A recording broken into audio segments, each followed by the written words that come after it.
but this is focused more on my creative nonfiction. So I just wanted to share a little bit about what I'm working on, a little bit about how I approach my work, but I wanted to leave most of the time to have dialogue, since I didn't get to talk to a lot of y'all in depth. Any questions, anything I can help you with as you're walking away from this program as a writer or, you know, just a person. If you're like, I'm having this existential crisis, like, we'll try and work it out. I'm just saying. I probably won't be helpful in that regard. But so just to start with, throughout I'm sharing just a few quotes from writers who have been really impactful to me and really sum up how I think about writing and especially narrative storytelling. So Toni Morrison, narrative has never been merely entertainment for me. It is, I believe, one of the principal ways we absorb knowledge. And I think that's incredibly an important way to shift how we talk about storytelling, is to recognize that it's not just about entertainment, it's not just about relaying information, it's actually about passing on knowledge. It's a way of knowing and it's a way of learning.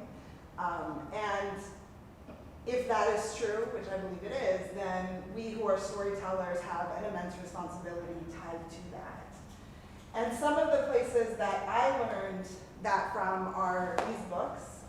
So I know y'all are developing reading lists. I was like, what is the reading list that has made me who I am? So these are just a few of the books that I read mostly in high school that sort of changed my life and changed my understanding of narrative, of storytelling, of the power of it, and the responsibility of it. So in that light, this quote by Martina Spada, "The question is not whether poetry and politics can mix. That question is a luxury for those who can afford it."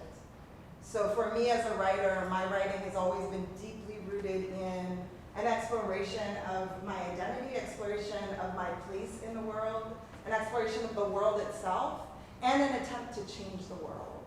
And I think, you know, for me, writing has never been neutral.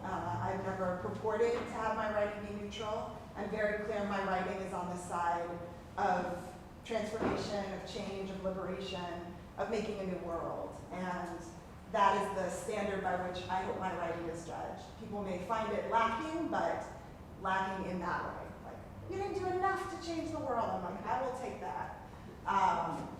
So that is the context for my book, Angels with Dirty Faces, 3 Stories of Crime, Prison, and Redemption, which is a creative nonfiction book. It is a sort of genre-crossing, defying creation, which made publication much, much harder, which we can talk about if y'all are interested. But it started out focusing mostly on the story of one person who was incarcerated, but became something that incorporated memoir, my story, history, sociology, analysis, pop culture, because that's how I move through the world. I used to be part of a punk band called Reconstruction, like Puerto Rican Construction, because everyone but me was Puerto Rican, and they were punny, so like Puerto Rican Construction. And the lead singer of it said, whenever anyone asked what kind of music we played, he said, we commit genrecide. And for me, that has been that was like a light bulb moment. I was like, yes, and just realizing, I feel like my life has been genrecide on many levels, and recognizing that, you know, genres were created by capitalism to sell us products. Art does not fit into genres. Genres were created to fragment and break it apart. Genres create not art, but commodities. And so when I was creating my book, there was a moment where I was like, I could stick with it and try and make it fit into a genre, or I could just let it be what it is and make it much harder for me to put it out in the world. And I decided to be truer to the art itself. So the 3 stories that are in it are my adopted brother, Kekamiya. So he hates that I show this picture. This is his junior prom. I would hate you too.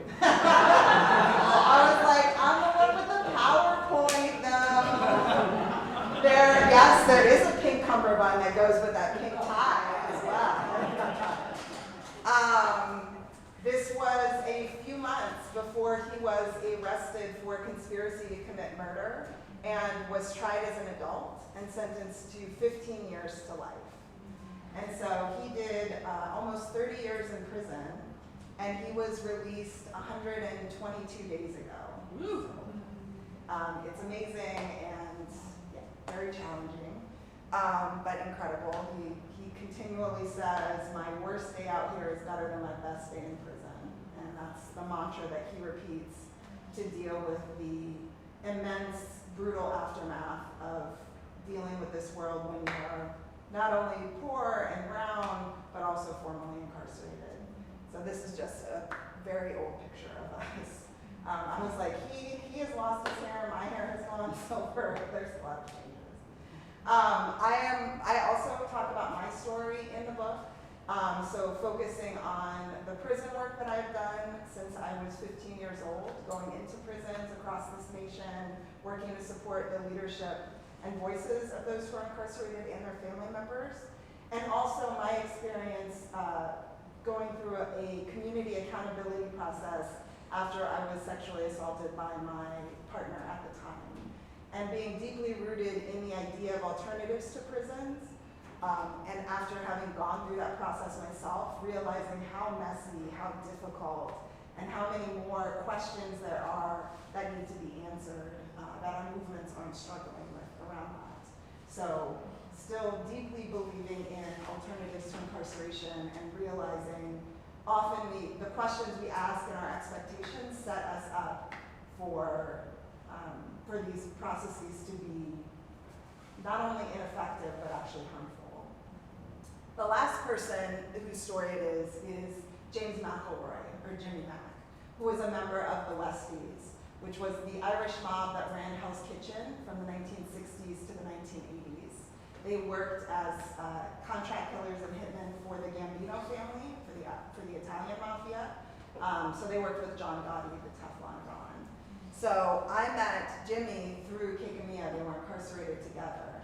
And the book actually started out just as, because I'm really into true crime stories, I always have been. Like, I was all about like 1920s gangsters when I was a kid. I was like, I'm gonna be a gangster. And then this white kid in my class was like, you're black and a woman, you would not have been a gangster. And I was like, I don't like you. But, you know, very quickly in this process, I realized many things. One, I didn't feel like I could tell Jimmy's story without being honest about the idea that I couldn't even pretend at objectivity. My brother called Jimmy his uncle. Jimmy called me his niece. He, in fact, one time wrote in a letter, you know, you're an honorary Westie. And I was like, whoa, I don't, thank you. No, thank you. Be careful what you wish for. Yeah, I did not wish for that. It was just an unexpected gift from the universe. You know, but really recognizing and going through this process and realizing many things about writing creative nonfiction, writing about myself, my family, my adopted family, and just really first realizing and driving home the thing I've said so many times, but that objectivity is a complete fallacy, that there is no objectivity at all, and anyone who says they are objective makes me incredibly nervous and suspicious. I'm like, what is your angle? And also really exploring the difficulties between this concept of nonfiction and fiction. Like in theory, I was like, yeah, there's some fiction and nonfiction and fiction. But after this, I was like, I don't actually think they should be separate genres. Like, there's a lot of creative and not creative nonfiction, as those of y'all who are doing it will find out. Talk more about that if you would like. But one of the things, the reason I wanted to do this project, and it turned into this broader, multifaceted, genre-defined piece, is because I believe in prison abolition. I believe that prisons make us all less safe. I believe that there are many ways that we can hold one another accountable for harms that are done, that focus on healing, that focus on real justice, that focus on the wholeness of community and individual, and I don't believe prison is one of them. But having those conversations with people, I realized that the problem, I think on the left, a lot of times we're like, well, if we just present better facts, it's fake news, right? That is the problem. It's that people don't have the correct information. But working around prisons, I really realized what was talked about in this article called Loot or Find, Fact or Frame, which has a line that says, frame trumps fact.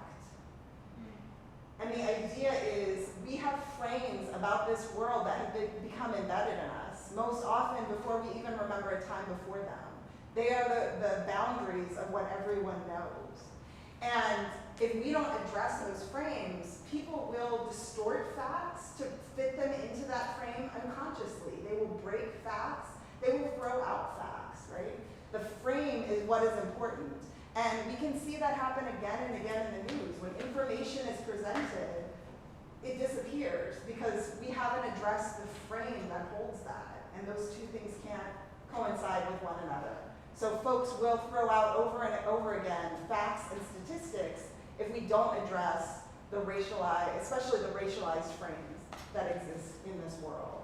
And so for me, I realized, I was going around trying to do presentations and organizing, talking to white people, especially here in Oregon, going into rural areas saying, let's talk about, alternatives to incarceration, and presenting facts, and people being like, what about all the murderers and rapists? I'm like, so I actually just spent an hour presenting facts on that. And they're like, nope, what about them? And I'm like, okay, this is not working the way that I thought it would work. So what I'm really realizing is I need a way to address that frame. And for me, I think the most powerful way to address frame is storytelling, is narrative. Because what it does is it creates an emotional connection. It creates empathy. Nikki Giovanni, I should have put this quote up actually, she said, writers don't write out of what we know. If we wrote out of what we knew, we would get one or two good books. Writers write out of empathy, right? It is the ability to be able to emotionally know something else. We can learn facts and figures. If I want to write a story about a NASA scientist who falls in love with an alien, I'm like, I'm excited about that story now, I just said it. Let's write that, After this, it's fine, after this. I can learn facts about a NASA scientist, but if I don't sit and think about deeply emotionally connecting with that situation, no one is going to believe what I write. It doesn't matter how many facts I have, it won't be true, right? And really, I think that a lot of storytelling is about exploring that difference between fact and truth. And that sometimes they're one and the same, and sometimes they're very far apart.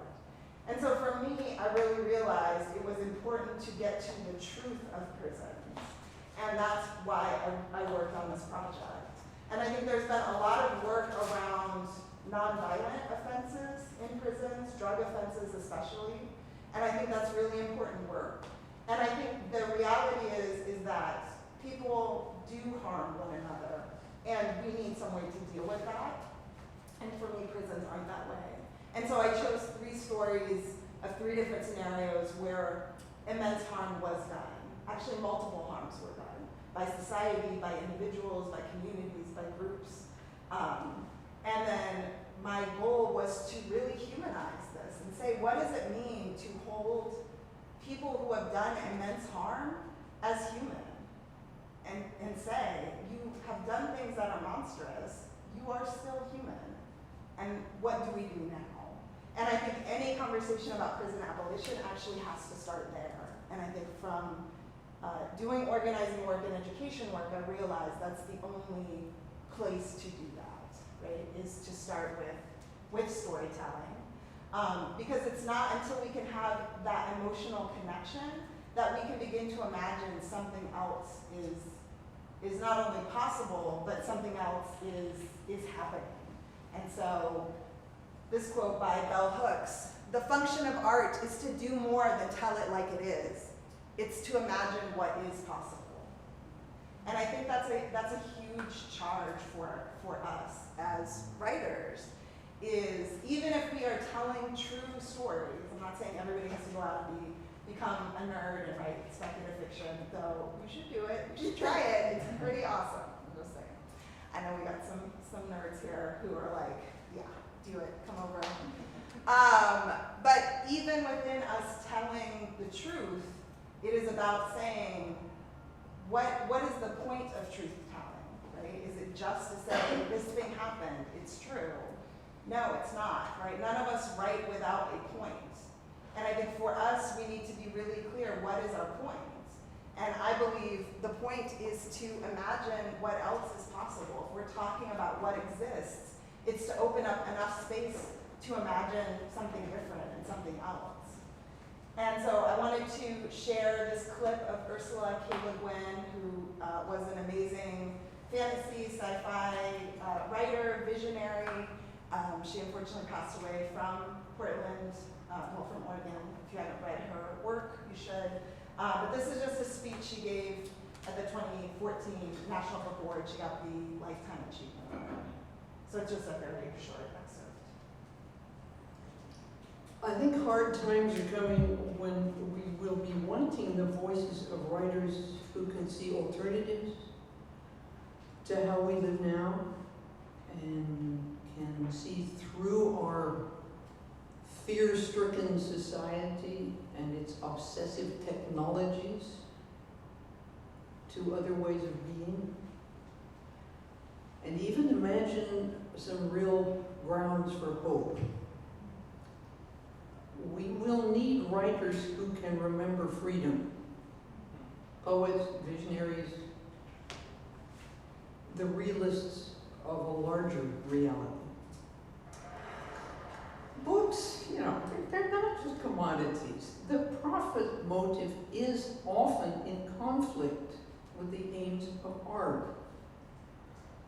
We live in capitalism. Its power seems inescapable. So did the divine right of kings.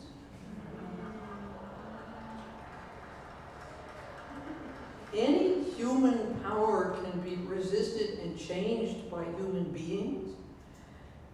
Resistance and change often begin in art, and very often in our art, the art of words.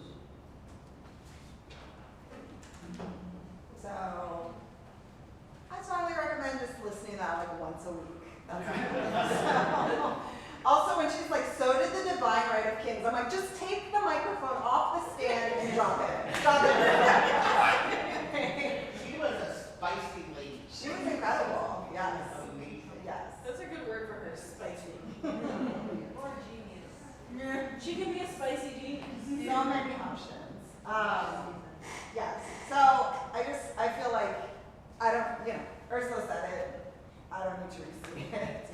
But I think when thinking about how to do that, right? I think there's some elements of that. And one thing I've really realized, and for me, I've learned this rooted in really my organizing work, is about how to make things not simplistic, but accessible to folks. And I think that there's a difference between that.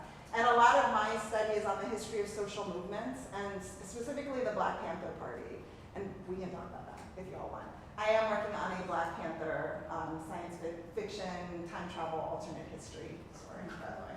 The whole like massive alien, was that Scott thing that you were talking about earlier? No, something totally different. Totally different. Welcome to inside my head. But I think one of the most, there's so many things that were amazing about their organizing work, but the thing that I think is relevant to this is that they never insulted the intelligence of the community folks they were working to engage. They were never like, well, we can't use big words because you won't understand them. Instead, they said, they also didn't go the other way of like, we're just going to throw a bunch of academic jargon at you that for no reason other than to show how intellectually advanced we are, right? I feel like those are the two ends of, especially organizing that we often get. Folks being like, either, the masses, you have to bring it down to the smallest level because they couldn't possibly understand these larger concepts. Or, you know, we'll talk about the experiences we learned from watching people in a way that makes it completely inaccessible from folks, right? The academic side. And instead, the Panther said, we are very thoughtful and deliberate about which words we want to choose. We think about what are the words that we think folks will be useful tools for people to understand their conditions, and then we make sure to break that down and define that for people. And so for me, I think one of the important things is to talk about, you know, abolition, what does that mean, and what does transformative justice mean? Those are two sort of big words when you're talking about alternatives to incarceration. And so in my book, in my presentations, in my art, even in my poetry sometimes, I make sure to work in those definitions. And so these are, I'm gonna just share definitions from Mia Mingus, who is an amazing artist and disability justice activist and transformative justice activist, and working at the intersections of those, which is incredible. So really looking at the term abolition as the ending of prisons, the prison industrial complex, and a culture of prisons. The criminalization, punishment, disposability, revenge. I think that culture of prisons is really important because we're seeing things like, you know, the federal government proposing an expansion of electronic surveillance like ankle monitors as an alternative to incarceration. And people are excited because if you are given the choice, would you rather go into a prison or would you rather be electronically monitored in your home? If those are the two choices, yeah, sure, obviously I want to go to my own home. But calling that an alternative to prison denies the fact that prisons are not just physical locations. Prisons are a culture, right? And so what electronic surveillance really does is expand the prison beyond the prison walls into our communities. And so that's why I think when we talk about prison abolition, it's really important to be including that concept of the culture of prisons, the carceral mentality, which some people call it, the mentality focused on punishment, the mentality focused on disposability and revenge. The sort of, the other side of, you know, we don't want prisons, what do we want? Folks are framing as transformative justice, right?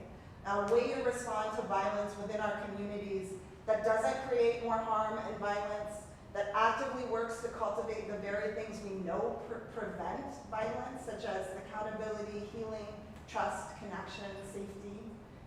And lastly, all of this is rooted in building communities outside of current oppressive systems, right? That recognizing the reason that folks do harm to one another, a huge part of that is this oppressive, unequal system that we live in. And so we have to acknowledge that. That's why it's the, you know, I don't want to get too caught up in language. Language is incredibly important, but, you know, some of the difference between framings around restorative justice versus transformative, the idea of restorative justice being rooted in the concept of restoring to where it was. So there's a situation, harm is done, how do we restore back to where that was? Transformative justice says where that was already oppressive and unfair and unequal, or else that harm would not have happened. So if we're talking about someone stealing someone else's car, well, why doesn't this person have access to a car, right? What are the systemic barriers that have existed? How do we transform them? We need to address this situation, but we can't heal this situation without healing the larger community at the end of the day. So those are definitions that I try to work into all of my work around this. And then this other piece is by Alexis Pauline Gumbs, who is an incredible, brilliant writer, thinker, poet, organizer, visionary. She's like an otherworldly being, honestly. I was like, which galaxy birthed you, my love? But she has this quote about abolition. What if abolition isn't a shattering thing, not a crashing thing, not a wrecking ball event? What if abolition is something that sprouts out of the wet places in our eyes, the broken places in our skin? What if abolition is something that grows? I think that question to me is where I try to root my work, right? This concept of abolition not as an absence, but as a presence. And breaking that dichotomy of saying it's either tearing down or building up. The goal of tearing down is to create enough space to build something up.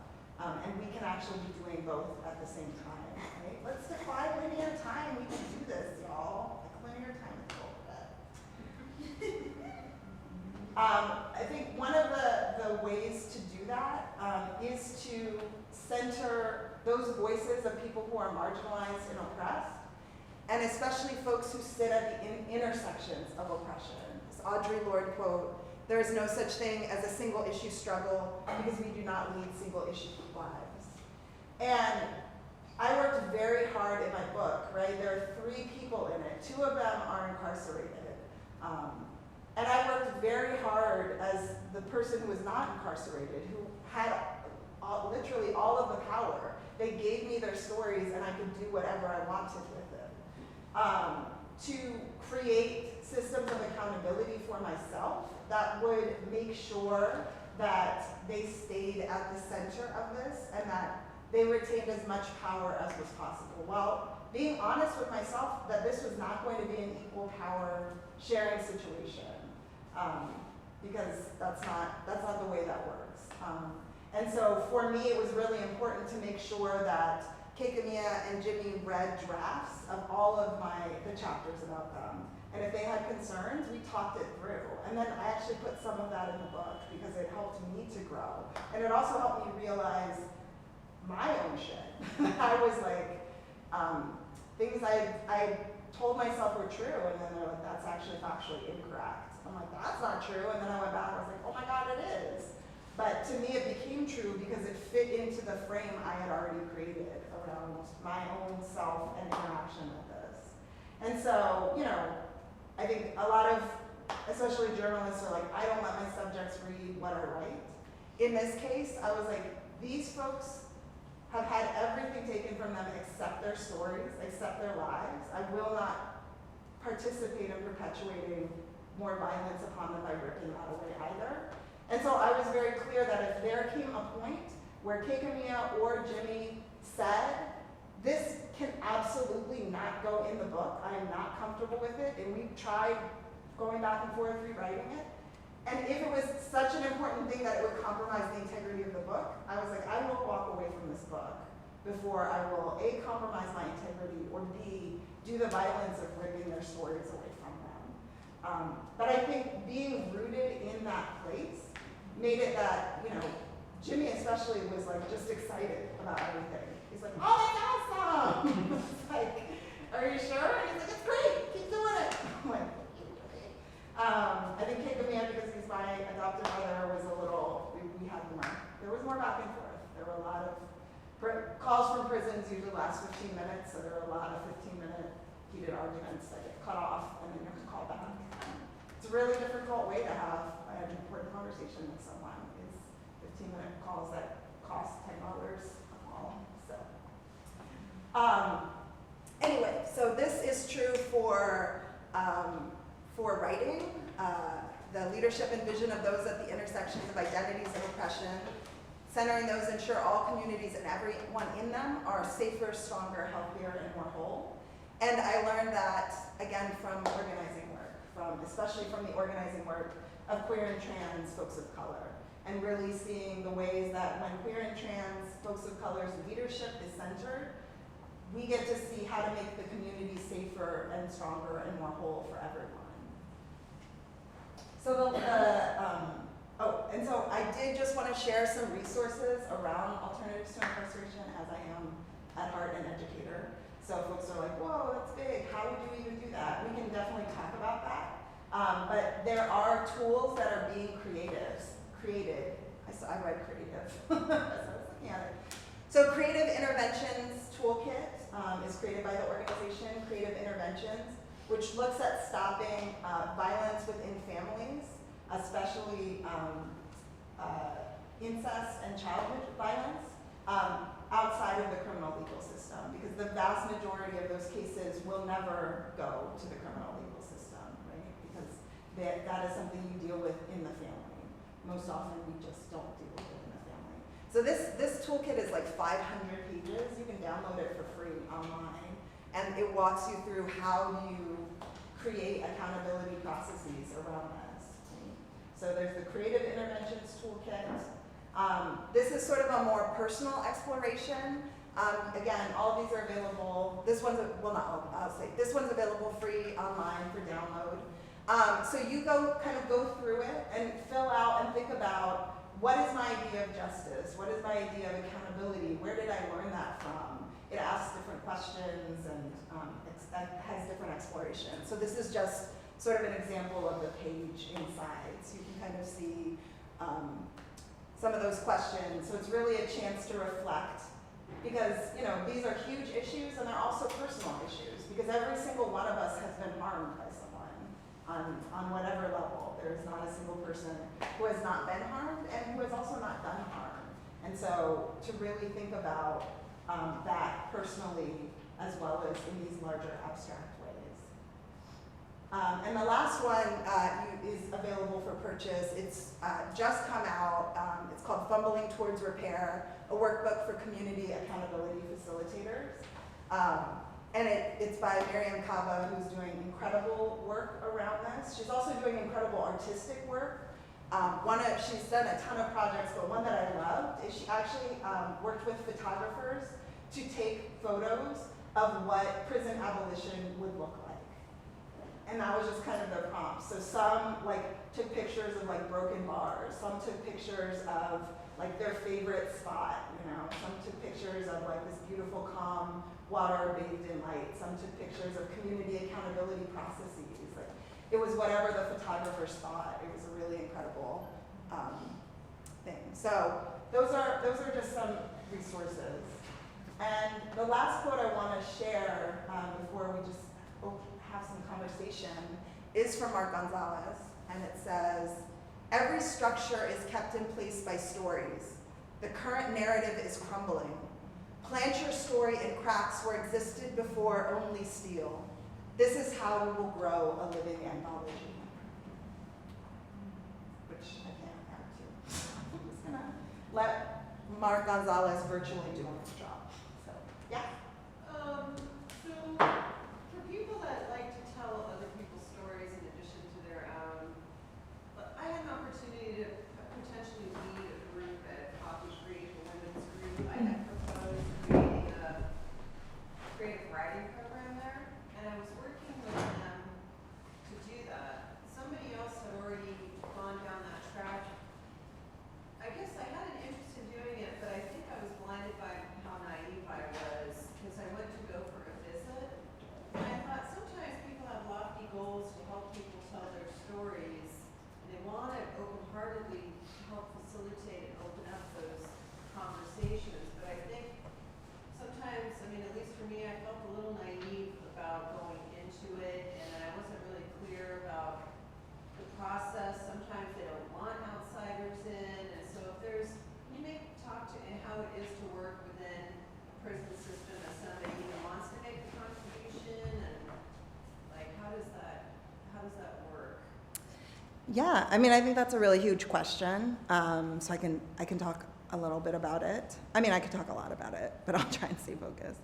I go into 3 prisons right now. So I go into a youth prison once a month, and I've been doing that for about 6 years. I'm currently teaching a term-long, once-a-week Black culture class at a different prison.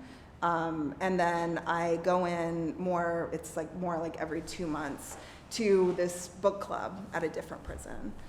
And so for me, all of those, so first I want to say I feel like I'm honored to be part of those communities. I think those are the communities that have supported me so deeply and have welcomed me and treated me with so much love and respect continually.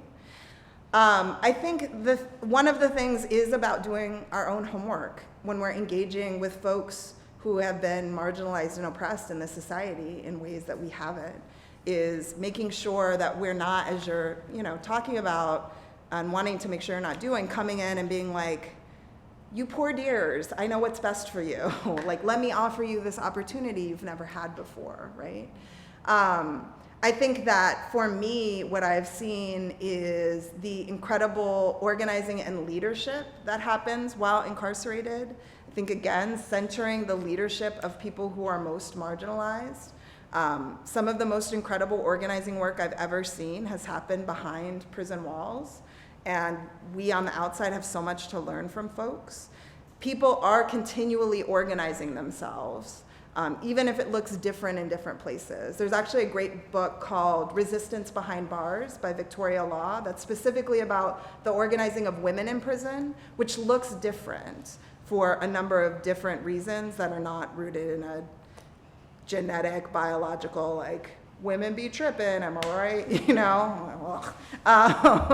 But looking at the different structural barriers. But the reality is, the Black culture class is something that the group at the prison that I'm at, this group they formed themselves in 1968, so they've just had their 51st anniversary of working to create change around Black culture in a prison. Yeah, they're incredible. Uhuru Sasa. This is a class they have wanted for years. And it has been incredibly difficult to get it in because of the barriers, the institutional barriers, and finding folks who will come in and volunteer to do it.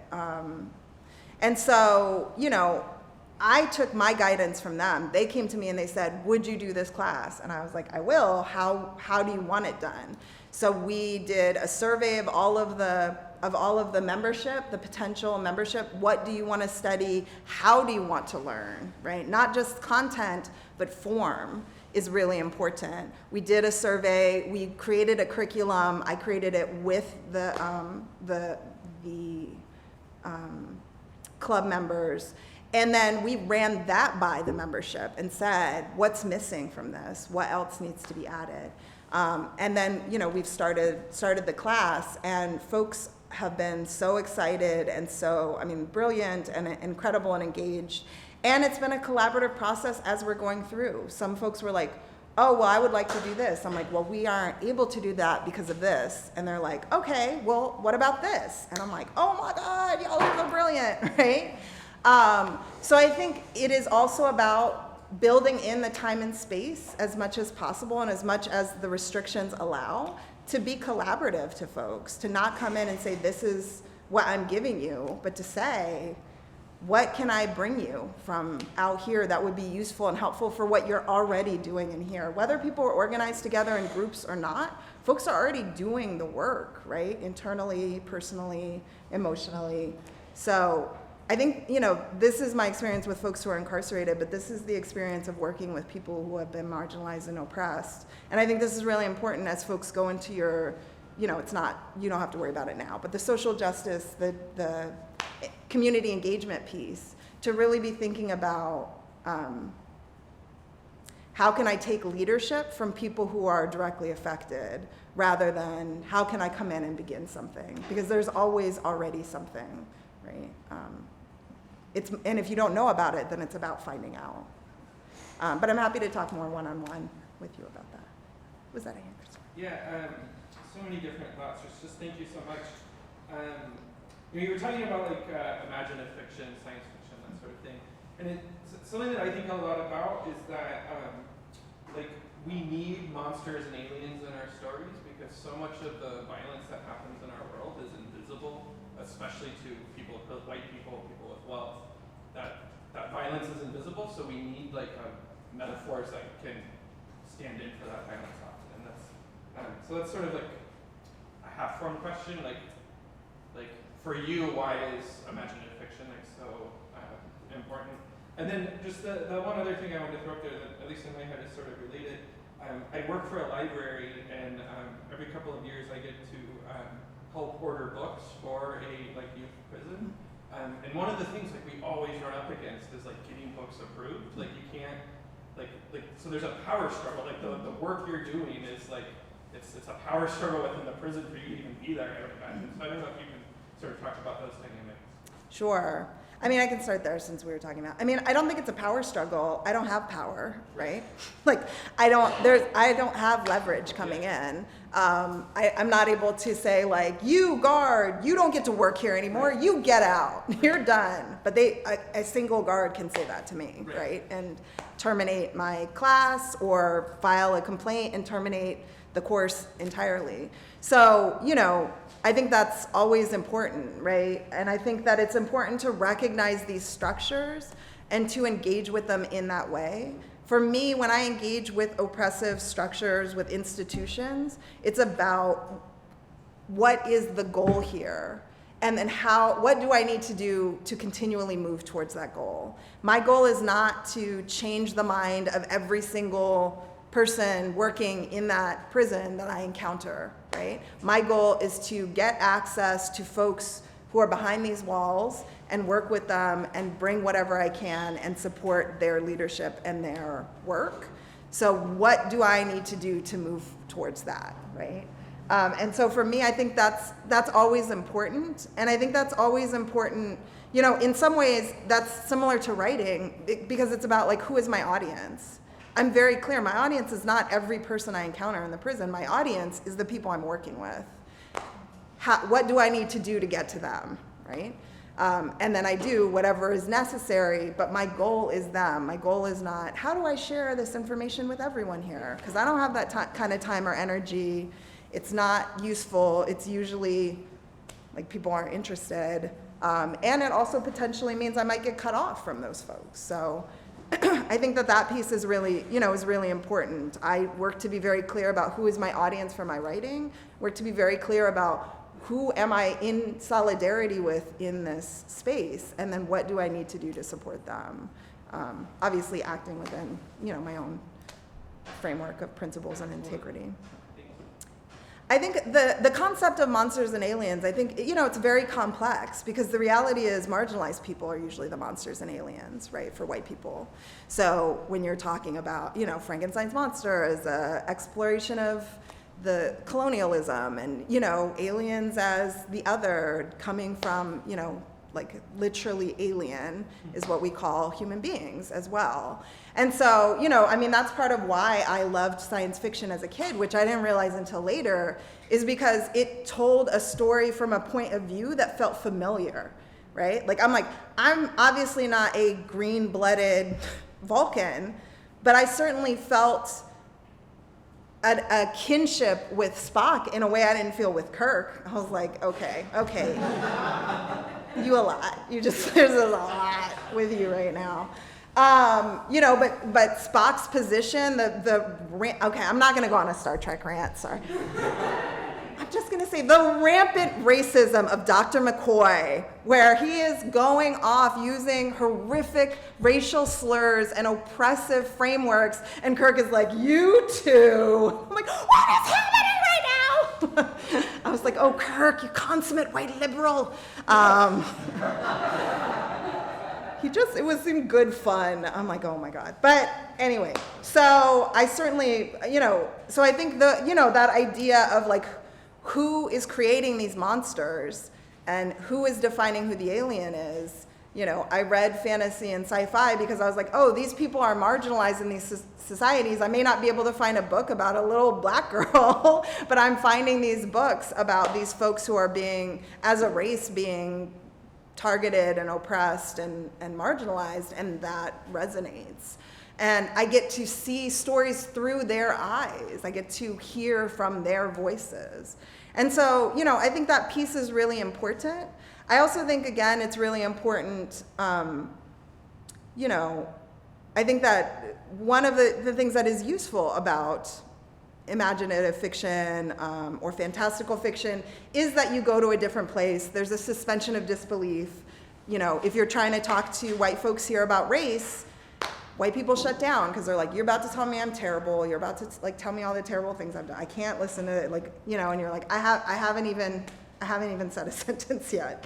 But if you're like, so there's this planet, right, where these green people have like oppressed the blue people historically. They've created these unequal institutions. They've overly incarcerated the blue people. You pause and folks are like, right?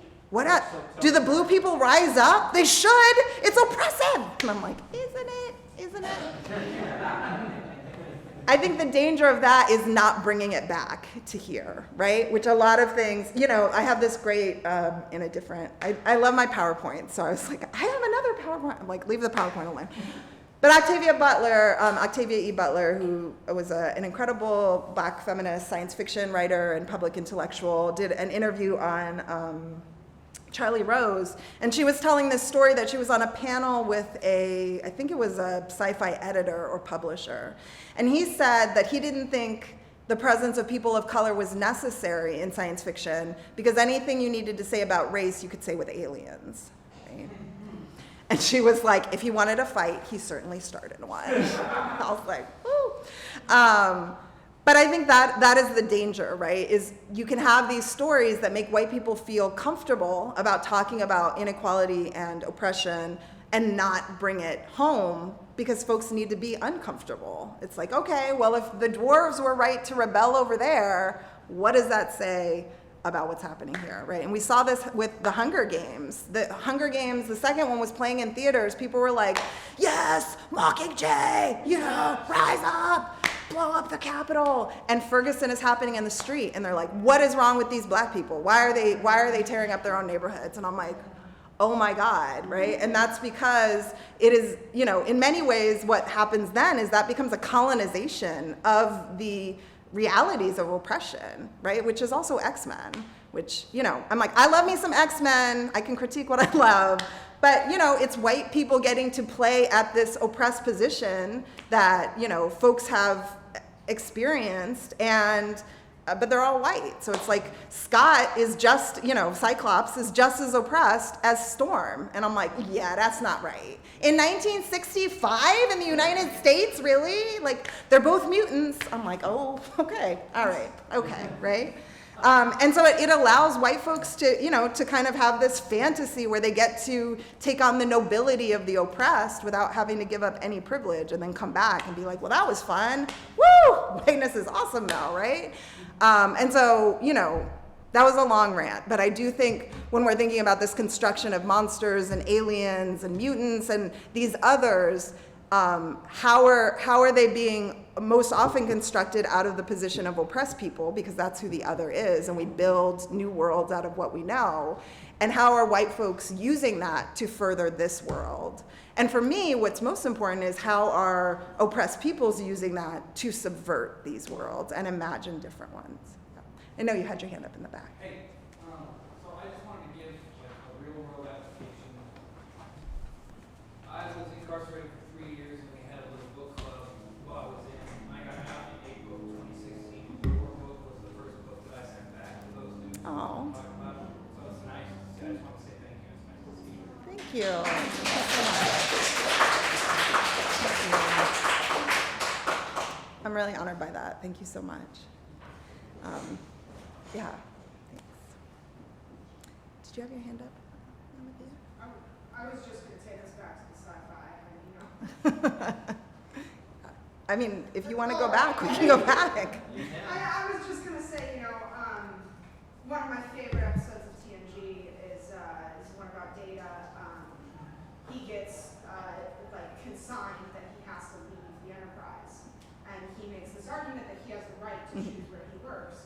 And that episode is really interesting because ultimately, in the end, even though he advocates for himself and makes his own arguments, it has to be Picard who helps him get The measure of a man. right. And I think not to try to discredit how very, very, very important this narrative is about Black identity right now in our culture.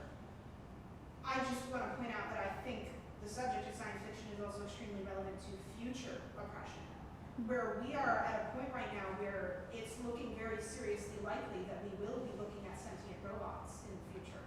And how are we going to respond to that as a culture? And it looks like we're not going to respond to it well. And that's terrifying to think about, that we're just still in that cycle of like the frames you were saying. Those frames are still in place everywhere. And I think sci-fi, I think fantasy, I think all of those things are really important for that reason, for, in the sense of fable, showing both past, future, and present, you know, analyzing what we're doing to each other, and what's good about that and what isn't. Mhm. So, yeah. I think that's true. I also think that is actually inextricable from a conversation about race and about oppressed peoples and the ways that folks of color have been treated by this nation and continue to be treated by this nation. Because the positions that folks who are coming in are occupying are instantly slotted into those folks who are at the bottom, which is folks of color. And in this nation, the thing that everyone is tasked to push against, the ways that folks of color amongst ourselves is divided, is blackness, right? Because we live in this society that creates dichotomy, you know, rich and poor, black and white. So if you want to succeed, you have to push against blackness and move as close as you can to whiteness. And so, you know, I think it's interesting to see the ways whenever we talk about androids or robots or replicants, we are drawing from the ways we racialize it, right? So whether, if you go through Blade Runner, like literally in the original Blade Runner, they use the N-word to talk about the replicants, the androids in it, and say they're in the same position as an N-word, right? And then they cut that later because they were like, that was rough. Nobody wanted that. And I was like, too late, you did it. So, or if you've seen the Animatrix, I don't know if folks have seen that. It's like a series of animated shorts based on the Matrix. There's a 2-part one called, I think, the Renaissance. And it shows, because, I don't know if people have seen the Matrix, but in the Matrix, there's the scene where Morpheus says, we don't know who struck first, them or us, right? The robots or us. Spoilers, it's about robots. Sorry.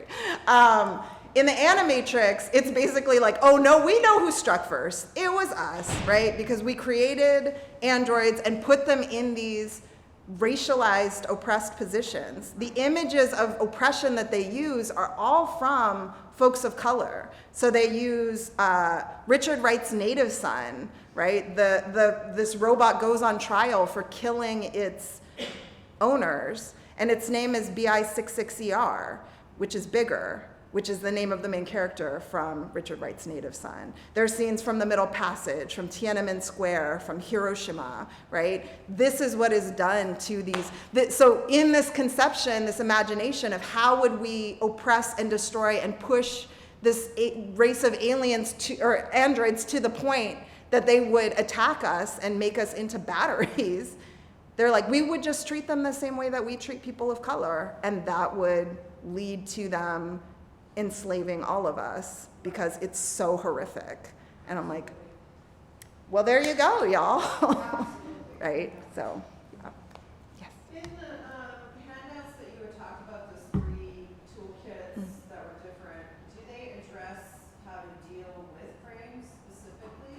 Or is it broader? Like, have you created something that talks or has somebody, just about the frames? Because I know people in my own world and in my own life that it makes sense when you say that now, that unless that gets addressed, there's never going to be any dialogue. These are family members and people I love, and I want to find a way to change that dynamic and narrative without me saying you have to understand, but what can I do? How can I learn more about that, the idea of those frames? I mean, some of them talk about them. Those are more toolkits focused on community accountability and creating that space. They're not necessarily talking about shifting people's minds around issues around the prison industrial complex. I mean, that article that I talked about, Loot or Find Factor Frame, is centered around Hurricane Katrina, but it does do an in-depth analysis of the ways that white folks' frames are very unshakable. I do think it's important to note that I think, again, my whole point is providing stories in a way that is empowering to the oppressed peoples, that shows their complexities and humanity is a way, if folks are open to having those frames shifted, right? Because reading that, if people go, I don't know what I would have done, that is an opening and an opportunity for those people who have power and privilege to begin to shift their frames. And then you're like, boom, opening. Let me shove some of these facts and statistics in there along with it, you know, because I'm not saying facts and statistics are meaningless. I'm saying folks have to be open enough to be able to even receive them. I do think it's important to note, people will fight to the death to keep their frames.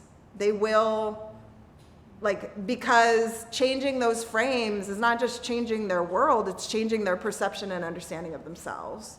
And it's also, in many white people's minds, losing something very special, and this concept of, white meritocracy.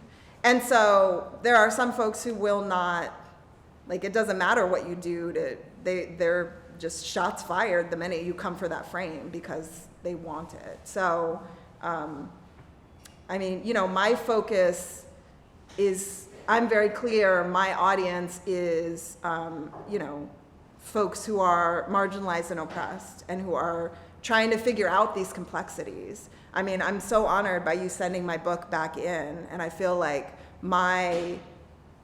the litmus test I have is if folks who have been incarcerated or people whose family members are incarcerated are like, this book felt true in some way. There was something useful in this book. I'm like, that's all I want or need. If someone who is like, I used to think, everyone in prison deserved to be in prison and that we needed to build more prisons, and your book helped me change my mind. I'm like, that's great. That was not my goal, though. My goal is not, and my purpose is not to convince white folks to change their minds.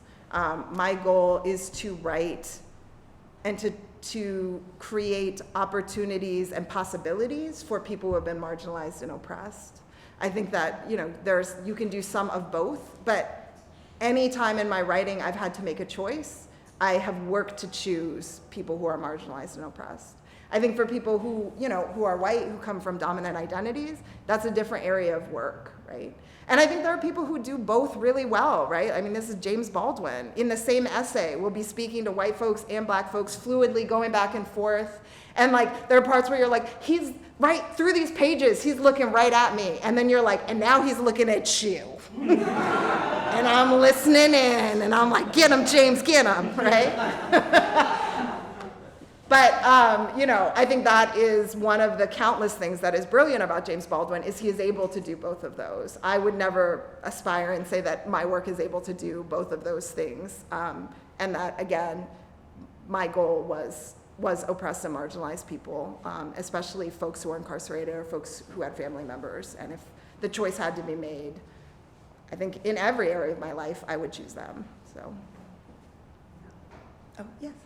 So you talked a little bit about this, but I think sometimes when I find trying to talk to people who kind of are very pro prisons and just private prisons in general, it's hard to change their frame without using their language. Mm-hmm. How do you find that as a struggle between not giving your integrity away, but being able to connect with people? Because I find it really hard to talk about lots of issues without using the language of the people empowered. Mm-hmm.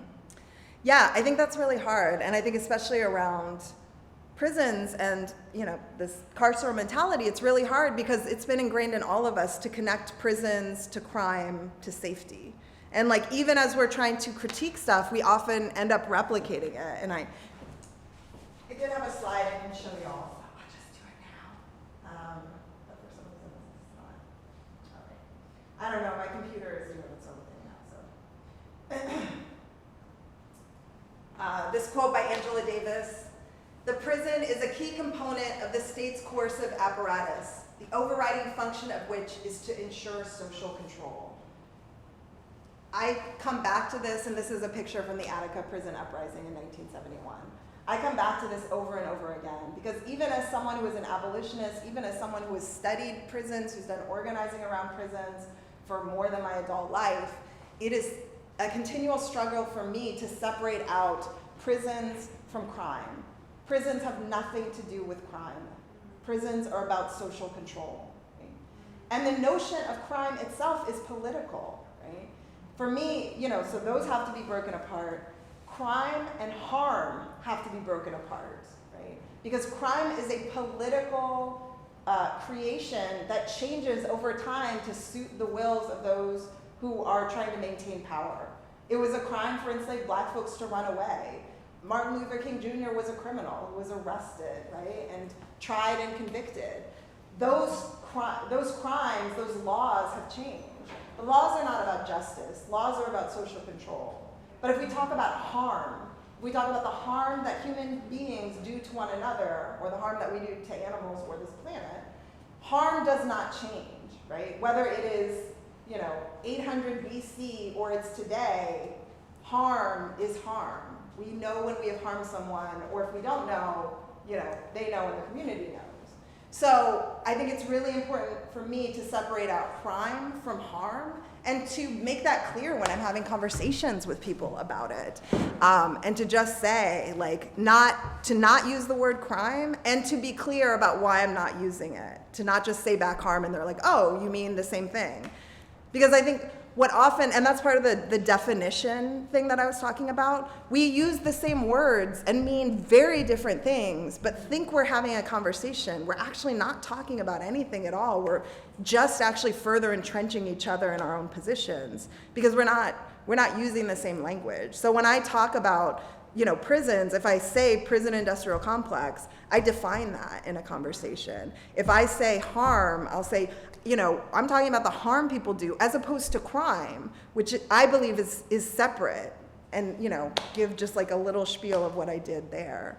I think it's important to root ourselves in our frame before we engage, because it is very easy to get sucked into that frame, because that's the frame we were given too, right? Every single one of us who grew up in this world, by and large, that's the dominant frame everywhere. And so it's still hard for me to step away from that and to remember, this has nothing. You don't go to prison for what you've done. You go to prison for who you are, because we see this based on who is incarcerated and who is doing crime, and also who is doing harm, right? Which are all different. And so, I think it's important to be able to kind of root in our own framework before we engage with other folks. And I think, again, sometimes people want to learn and are asking questions about your viewpoint because they want to understand. And I think sometimes people are just asking questions to be an ass and to further re-entrench themselves. And at that point, I'm like, okay, well, this has not been fun. So I'll be out. The worst thing about people like that, too, is when you stop arguing with them, they think they've won. Right. Almost always. Right. And it sort of doesn't matter, right? Because I think, again, if my goal is complete liberation, and recognizing that has to center in people who are marginalized and oppressed, I'm like, all right, well, you've won. Good. You think you've won. You go enjoy that feeling. I'm going to go out and change the entire world. So when you wake up one day and you're like, what happened? I'm going to be like, this is what your win got you, right? With that evil laugh. No. Yes. I feel like asking a question. I wanted to ask you at the other event about the story that you read, because today you mentioned Ursula Le Guin, and I keep thinking about her short story about the ones who walk away from the menace. I'm wondering if, the world that you wrote about, where the aliens come in and they ask for the scarred people, at the very end, Ursula asks where it is that these people are walking to this impossible place. Of knowledge and unknowing, both knowing and unknowing. And I'm wondering if the world you write about is the world where they walk to, where people can knowledgeably be, they don't know what the aliens are going to do with the scarred people, but at least they're not here anymore. It's as if the child isn't in the broom closet anymore, but you don't really know where or what's happening with them in the other realm. Right. So I'm wondering if you have that in mind as someone whose writing you look up to. It seems as though those two stories almost Yeah, I mean, I think that theme is definitely, like, if we're saying no to something, like, then what do we say yes to? And, like, what does that mean? Especially for folks who are dealing with systems of unequal power, right? It's not like we have all the options in the multiverse. But for me, I mean, my story is directly based on Derek Bell's story, Space Traders. So his scenario he set up where aliens come to the United States and say, we want, we'll solve all of your problems, United States, renewable energy, gold standard, we'll make you the best nation ever. You have to give us your black people. And they won't say what they're going to do with them, right? And in Derek Bell's original story that mine is based off of, he spends a lot of time amongst black folks talking about whether they want to go or not. Because some black folks are like, I mean, doesn't it have to be better than here? Who knows what they're going to do with us, but how could it be any worse than what's happened here? And we have tried for hundreds of years to make this a semblance of home, and we're slapped in the face every single day and told not only are we not home, we're not welcome. So the aliens want us for whatever reason, wouldn't it be better to go with them? And so in my story, I actually tried to fill in a little bit of like what the aliens would want, that the aliens are like, we actually want to live in solidarity with you, and we want to, like, you know, and I mean, we have to either believe that that's true or not, but they at least were upfront enough to say, this is what we want. Where the other aliens in Derek Bell's story were just like, don't ask no questions, we won't tell no lies, like, do you want it or not? But, you know, I do think that that question is for, you know, I started using the term visionary fiction to talk about science fiction, fantasy, speculative fiction, all of these fantastical arts and spaces that can help us to imagine more just worlds specifically. And I think that this concept of visionary fiction, which is deeply rooted in my idea of organizing, of liberation, is very challenging because it's not just about critiquing what's here, it's about imagining, well, what else could be possible? And then that feels like a lot of responsibility of like saying, you know, I can, you know, poke fun at someone all day long, but now the responsibility is on imagining, if we don't want this, what do we want, right? And that's our responsibility in liberatory radical organizing as well, is not just to say, this is messed up. Like, we need to say that, and we need to analyze that in depth. But our goal is to create something else. And so we have to be building while we're critiquing and destroying as well. And that's, I think the building part is scarier because the system has spent a lot of time working to control our imaginations, to tell us there is nothing else that's possible, right? I mean, prisons in their current construction have existed for a microsecond in the history of humanity. And yet we can't conceive of a world without prisons. Like, I say to people, I believe in a world without prisons. People are like, do you have a unicorn as well? Is there, like, did you fly in here on your rainbow colored unicorn? Because like, how else would we stay safe? Because this system has worked so hard to limit our imagination, limit the idea that anything else is possible, right? Like, that's why I love that Ursula Le Guin quote, you know, we live in capitalism. Its power seems inescapable. So did the divine right of kings, right? Like, outside of Game of Thrones, most of us don't think that's the best way, and it didn't turn out so well in the end, on the rounds, right? You know, most of us don't think that's the way to structure a society, but there was a time when folks were like, there's nothing else, right? I mean, it's God said this, so what are you gonna do? You don't argue with God. But, you know, folks had to say, there has to be something else, but we have to imagine it before we can build it. And I think that, to me, is the responsibility of a writer who believes in liberation and justice. I believe it's the responsibility of every writer, but especially a writer who believes in liberation and justice, is to help everyone imagine what else, like Bell Hooks said, what else is possible? Ask the questions. You know, Baldwin said, the role of the writer is to be despised by society because he asks questions that no one wants asked.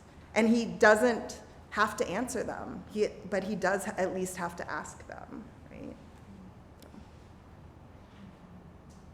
Preach.